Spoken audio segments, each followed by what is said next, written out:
Welcome to Cozying Up with the Clear Cut, where we get up close and personal with women that inspire us. Today, I'm so excited because I'm sitting down with one of my favorite influencers and content creators, Audrey Trullinger. Yeah. Yes. Oh my God, I don't know why I'm struggling so much with that. No, I know. It's not the easiest. It's not very intuitive. It's not like that's what I'm saying. You would look at my name and you would think it's Trullinger or Trullinger. You wouldn't think Trullinger. Trullinger. Trullinger.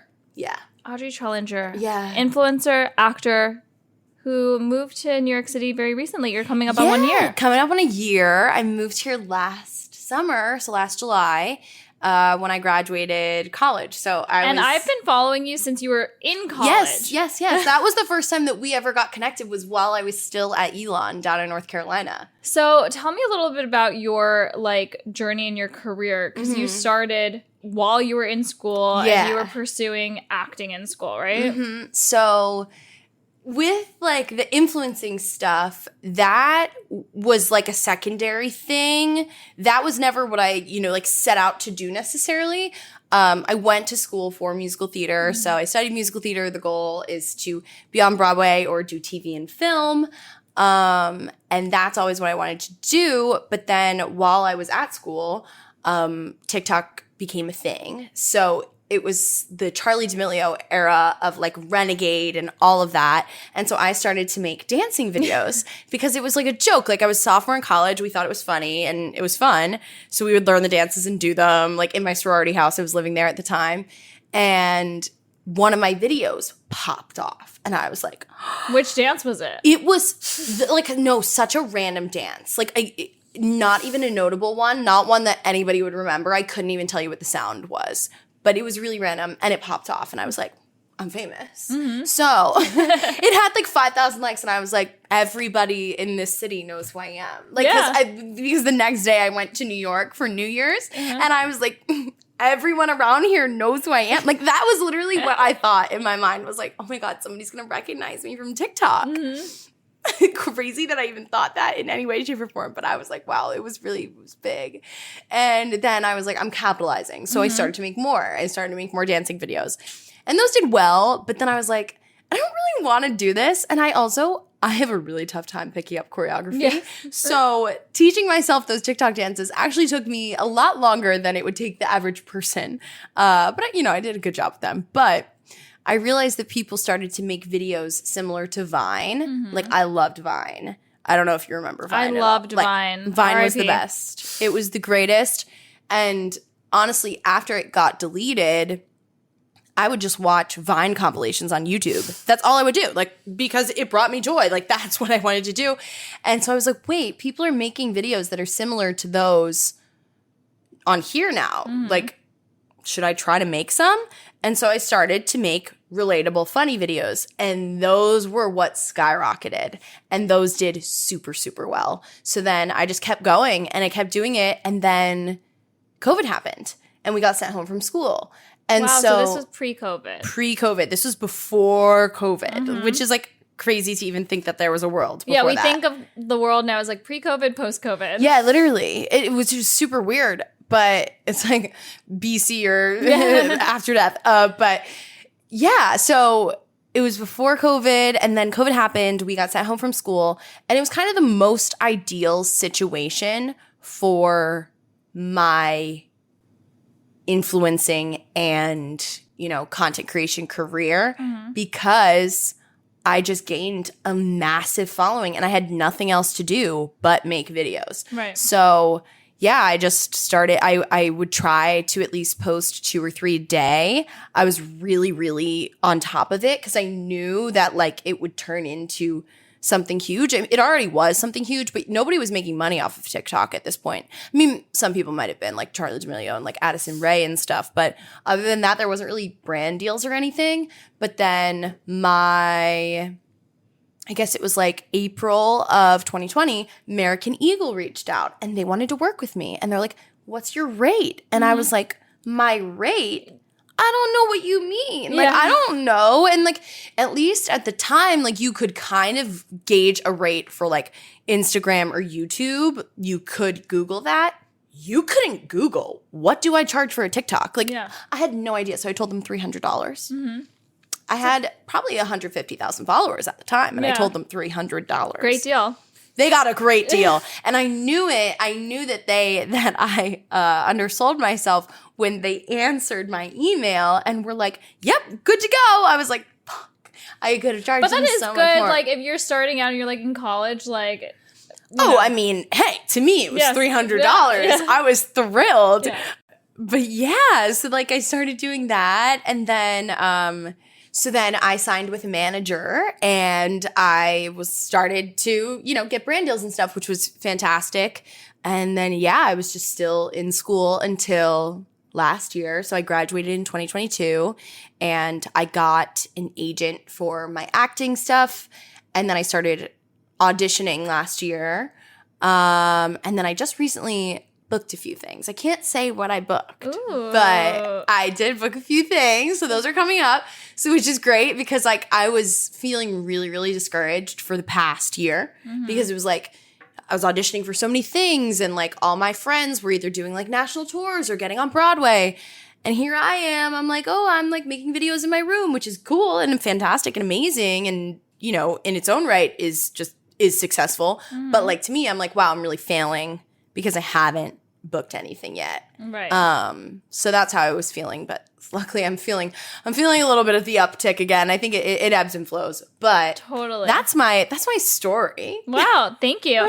Going back a little to work with there. Just going back a little bit when you were trapped at home or like in school and you started making videos that were like more relatable or funny, like what was that type of content that really resonated with people?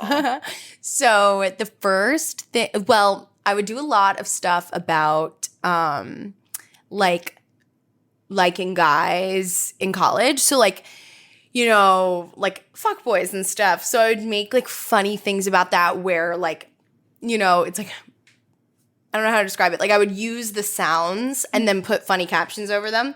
But then I started to do stuff related to the pandemic. So I started the Quarantine Chronicles. I don't know if you remember that, but I played 3 different characters. So I played Karen, who was the mom, Chad, who was the son, and Jessica, who was the daughter.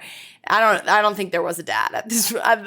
We always would mention the dad, but like he didn't actually exist.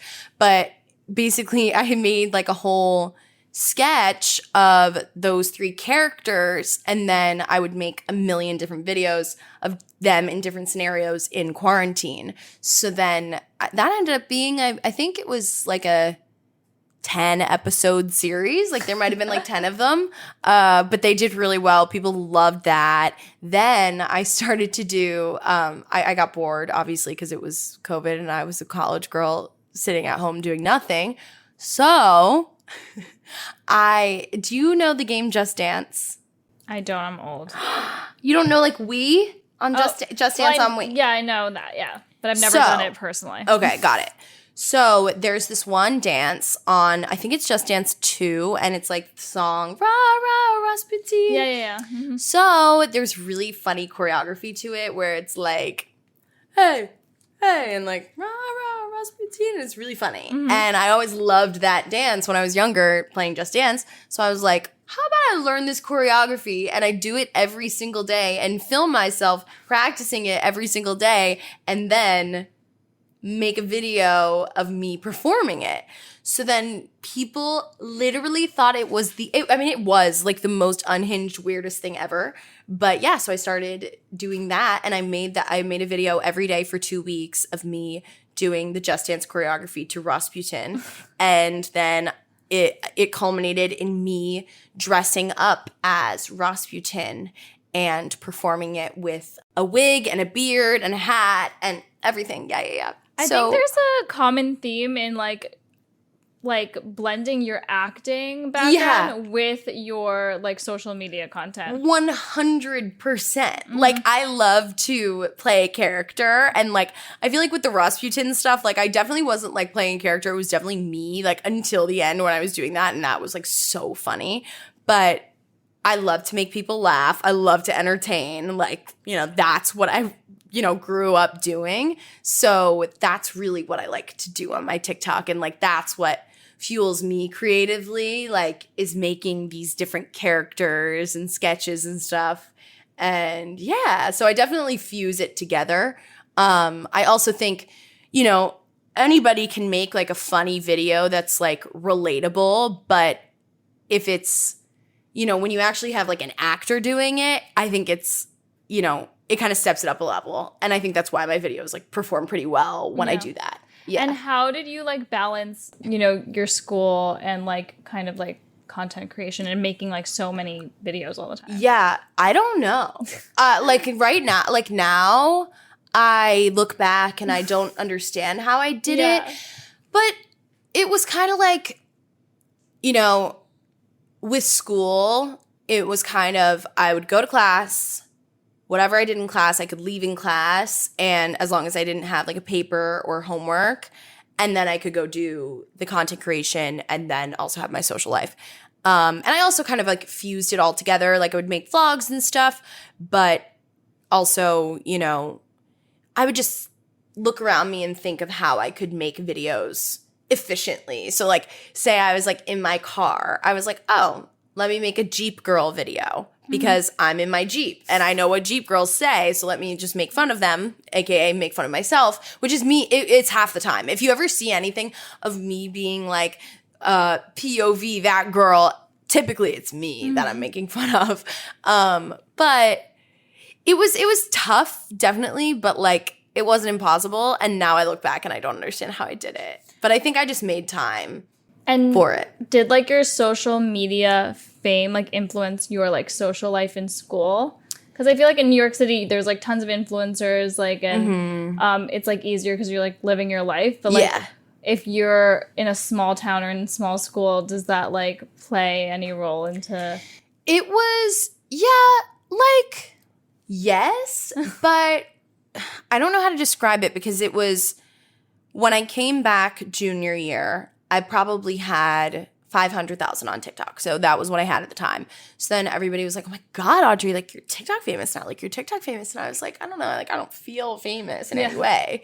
But at that point, like almost everybody at school, like I knew everybody at school and everybody knew me. Like it didn't really change much until more grades started to come in. So like I would say like when the younger people started to come in and they knew me, you know, only on social media. Right. Whereas, you know, when I came junior year, most of the people knew me from school, like no matter what. So then as soon as it was like people knew me from social media and then got to know me in person, that was like kind of funny because, you know, I would have people run up to me at day drinks, run up to me at parties, say hi, but it was never anything crazy. Yeah. Like it was just fun and it was really cool. It was cool to like, you know, make the connections and meet people that had been watching me or would tell me, oh my God, I watched your Elon vlogs, like, cause I was coming here or all that. So that was like super cool. I would say it actually affects more of my social life in New York. Oh, really? Than it did in college. Cause college, it was like I was always surrounded by people that I knew. And then anybody else, it was like, yeah, they're just like, oh yeah, Audrey, like, yeah, she makes TikToks. We know. We get it. Yeah. And at that point, it was old news. Now, you know, you go out in public and there's a lot of influencers. There's more people. Yeah, there's a lot of influencers in New York, but I feel like, I don't know, it's not every day that you see the people that are on your For You page all the time, which is super cool. And like, I love when I see people that I like their videos, like I get so excited and it really is awesome. Like people get so excited when they see me out and I get to like talk to everybody. It makes me so happy and it's super, super cool. But I would say that it happens way more in New York, but there's more people. Yeah. So yeah. And also TikTok is kind of location based. So when I'm in New York people see my videos. Right. So yeah. But it's really cool. You mentioned that like transitioning to New York, it was like kind of difficult, like your first year. Yeah. How did you find inspiration to like continue to create or make like new like fun content while you were kind of feeling like a little discouraged? Honestly, like I still have a tough time. Like right now I'm still kind of in that, I think, transition because I think, I don't know why recently, I feel like I used to be a lot more creative and I don't know where that creativity went. Like I don't know what happened. So I'm trying to like find that again. I think that, I definitely find that by watching other people that inspire me, such as like comedians and sketch comics. And like I love SNL. So like I love watching SNL. Like that always, inspires me, just like seeing the stuff that they're doing. You should be on SNL. Oh my God. Fingers crossed one day, hopefully. But yeah, just like stuff like that. So like I'll watch that kind of stuff. But, especially like last summer was a tough transition because I was going from living in a house with 3 other girls who were my best friends in the world and then moved to a 300 square foot apartment that like literally is smaller than this room and living by myself and living all the way uptown. And I was not close to any of my friends and it was really tough. And I was also like getting out of a relationship too. So then that was tough. But I think that, once I broke out of my shell in New York and started to make new friends and like get new experiences and go out with new people, that was when I started to feel a little bit more inspired again. And that was when I started to make like my doorman videos. So if you see me like talking to my doorman, I was like, I should your doorman's so nice. He's the best. Yeah. Yeah. So I was like, I should start to record these interactions. Like he's hilarious. So then that was when I started making those, or like I made videos of like girl that just moved to New York and those were really funny. And yeah, but recently I've been feeling a little uninspired, but it ebbs and flows, especially when you're creative. Like you're not going to always feel like you have the best ideas ever and all the time. That's why it's challenging if like your career is content creation, because you have to like kind of always be on every single day, like hit after hit after hit, Yeah. And that makes it tough also because like I think another thing is like recently I've been doing like a lot of paid partnerships, which is the greatest thing ever. I mean, I'm so blessed that so many brands want to work with me and, that I'm able to accept a lot of them. But when I'm thinking of ideas for them and not ideas for me, then kind of my capacity is kind of low. I'm like, oh, well, I don't really have any more ideas for the day. I kind of use that on that brand deal or the other 2 that I was thinking of. And yeah, so, that definitely makes things a little bit less, it makes the creative juices flow a little bit less, but it's all good things. Good problems to have. Totally. For sure. Yeah. So to switch it up a little bit, I'd love to play like a fun little diamond game with you. Would love. I think that your diamonds are the coolest. Thank you. Yeah. Love you. Okay. I'm so excited. So I'm going to rate them. Well, what do you prefer? So we have rated them in the past, or we say like, what kind of girl in New York wears this kind of ring? I think that might be fun. Okay. What do you think? Yeah. I don't know. I feel like that's what I'm saying. I'm like, I feel like I'm not creative enough right now to like even come up with what kind of girl. We can do both. Let's do both. Yeah. Let's do both. Okay. So we're going to play a fun diamond game. I'm going to show you 3 of our diamond engagement rings, totally different styles, and you'll tell me 1 to 10 where you rate it personally. Okay. Like, no judgment, and like, what kind of style is it? Okay. Who's it for? Okay, got it. Okay. We'll start with this one. Okay. This is a 4-carat oval on a pave diamond band, and you can like try them on. Wow! It's so pretty. Wait, let's see. Okay, this one I would rate. Me and myself, Tanner hands, don't mind me. It's so pretty. It's really tough for me to even rate these anything below a 10. No, you have to be harsh. Because they're all going to be pretty. I'll give this one an 8.2. Okay. And this is definitely like Tribeca Pilates mom, and she's probably walking a golden retriever. Like, that's what I'm getting from this ring. Yeah. I'm getting that too. Okay, cool. Glad we're on the same page. Like a rich mom, but like standard. Yes, very much so. It's nothing too crazy. Yeah. She likes nice things. Yeah. This one is a radiant cut. It's a 5-carat center stone with trapezoid side stones. Wow. So this is this a little bit more like yellowy? It's a lower color. Oh my god, you can be a gemologist. Yes. The first one was an E color. And well, because I watch your videos where you talk about this. Like I know. So yes, the first one was higher quality. It was an E color, and this one's an I color. So got it. A little lower. Wow, it's so interesting. It's so interesting how like I actually was able to tell. Like I didn't think I would be able to actually tell. I mean, you have a good eye. There you go. Okay, this one is gonna go lower for me. Okay. Because I don't know if it feels a little fat on my finger. Like, because I don't know. I feel like I already have pretty like thick fingers. So something that is also thick, I feel like doesn't look great. I would give this a 6.8. Okay. But I think, who would wear this? I'm trying to think. This would maybe be like Long Island mom. Okay. You know what I mean? Like, but like she's probably in her 50s. Okay. That's what I get North from of Long Island? I don't know. Oh, I don't know anything about Long Island. Nassau County mom. No idea. That's just what I'm getting. I can see where that. she's like, I'm in Long Island. Yes. Like that.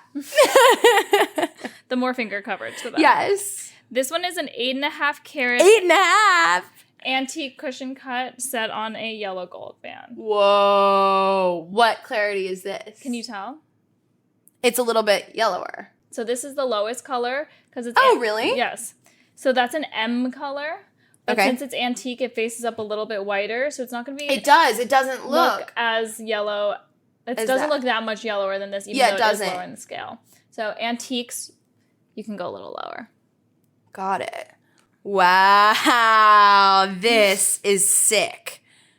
This is sick. It's pretty cool, right? It's really cool. Yeah. Like, it's just cool. Like, even though it's so simple, it's just, like, so beautiful because it sits so high and it's so big. And I think, like, the facets, like, are kind of chunky and unique. Yeah. Wow, that's really cool. Can you imagine pulling up somewhere and you're just like, hey, you guys, this is my ring. Well, if anybody wants to propose to me, I do like this ring a lot. How would you rate it? I would rate this. What did I rate that one? An 8.2? 2.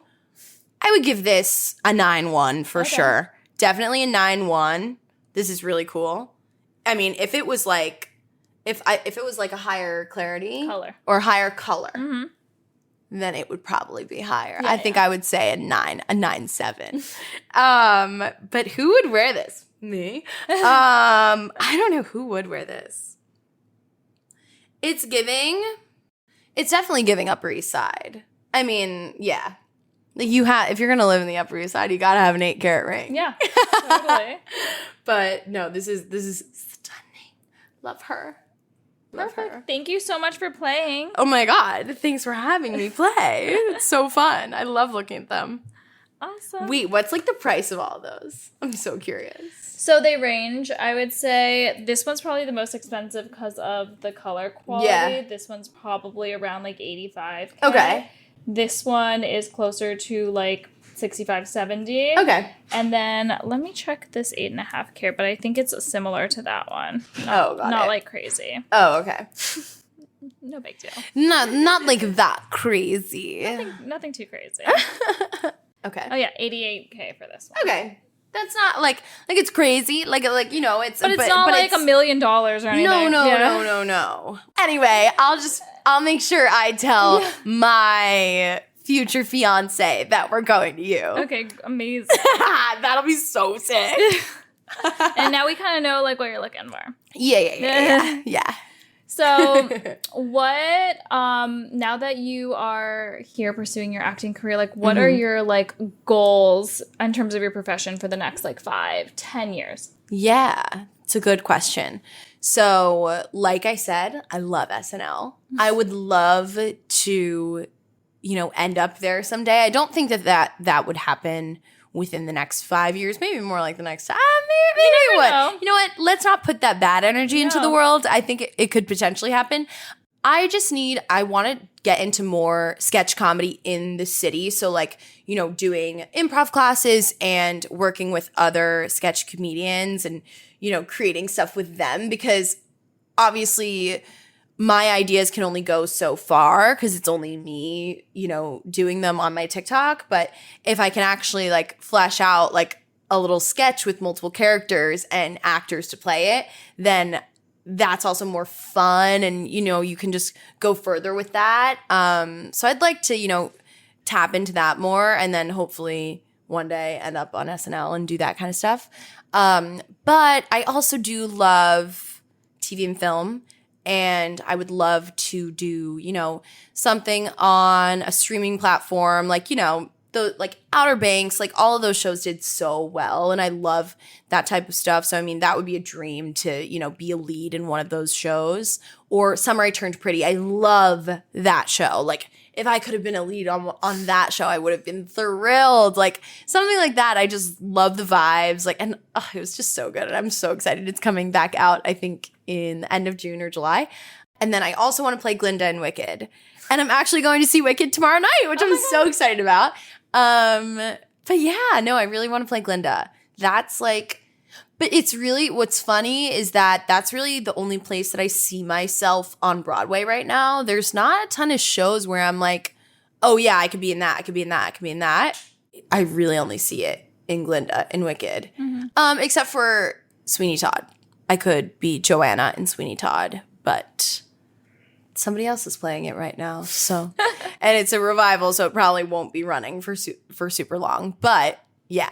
So we're manifesting all of that. Manifesting all of those things, and I'm really into manifesting. I don't know about you, but I am really into it. Are you? How do you do it? I do vision. I have a vision board that I make at the beginning of each year, and then I put a vision board on as my phone background every few months. But then I make a list of like the things that we're going for on that vision board. So like on my vision board for the beginning of this year, I had go to Europe with a brand, and within 3 weeks I got invited to London with YSL. Oh my God. Which was the craziest thing ever. So that happened, and I did book said thing, which is so cool. And it's like I literally put like a person on a red carpet and like a filming set and like all those things. And yeah, but so I do that, and then I write affirmations in the morning and write what I'm grateful for in the morning. And then I'm also very into lucky girl syndrome. Me too, very into it. I'm like one of the luckiest girls you'll ever meet. Like, but it's funny because it actually happens all the time now. Like, so when we were... How can we be lucky girls? Well, I would say the way that you can be a lucky girl is also you have to focus on the positive, because the more that you focus on the positive, the more the positive comes into focus. Because it's like, I don't know, if you think about things in life, like I was at the airport actually last week, and I was like, oh my God, like where am I going to find this rental car? And then I look up at the sign and it says rental cars. I was like, oh my God, they have so many signs for rental cars. But I didn't know they had so many signs for rental cars because I was never looking for the signs for rental cars. But it's kind of that way in life. If you're never looking for the positive things and like taking notice of the positive things, you're not going to notice them. Mm-hmm. And if you're not, acknowledging them. So, and I also like, I'm just a big energy person. Like if you're putting bad vibes out, like it's not going to come back to you. Like those bad vibes are going to come back to you. Like you have to keep putting good energy out into the world, and then the world will hopefully, fingers crossed, reward you, and you will be lucky. I've been I was telling them today, I've been really into Buddhist fables and teaching. Oh, what? Please expand. There's this one that has stuck with me, and it's about, okay, so if I have a gift that I'm giving to you and you don't accept it, who does that gift belong to? If you have a gift and I don't accept it, who does it belong to? I guess you. Right. So it goes back to me. Yeah. So it's the same thing with like negativity or like toxicity. It's like if you're giving it to me and I just don't accept it, then you're just the one stuck with it. And that's like how I've been thinking about things. So if you have... I'm projecting negativity onto you, Got but it. you just do not accept that gift. You keep the negative. I'm just keeping it. Yes. And No, it it's doesn't so affect true. you. Yeah. Yeah. No, but it's so true. It's so true. I mean, people that give bad vibes and like bad energy and complain all the time, like, and I mean, hey, it's easier said than done for sure. It's harder to be positive. No, it is.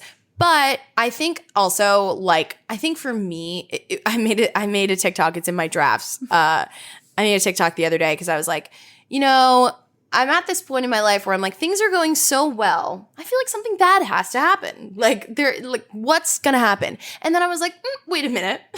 All the trauma that I went through in high school and early college, actually, that's why things are so good right now. It's repaying me. But like, you know, I think that, like, I have been through a lot of stuff. I won't get into it, but like, I went through a lot in high school and early college. And I think it gave me a much better perspective on life. And I think it makes me appreciate small things a lot more.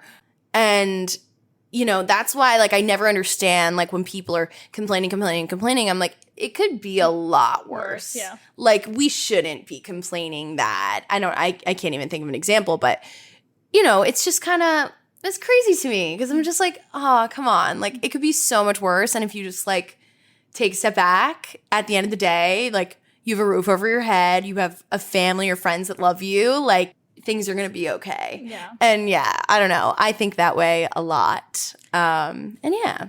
And I am really excited.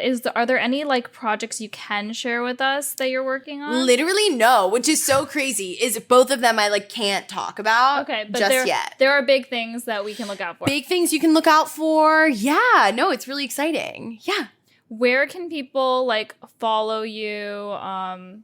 You can follow me on TikTok and Instagram at Audrey Trullinger. It's AudreyTrullinger. And that's it. Amazing. Thank you so much for joining us today. Thanks for having me. Such a like breath of fresh air. Thanks.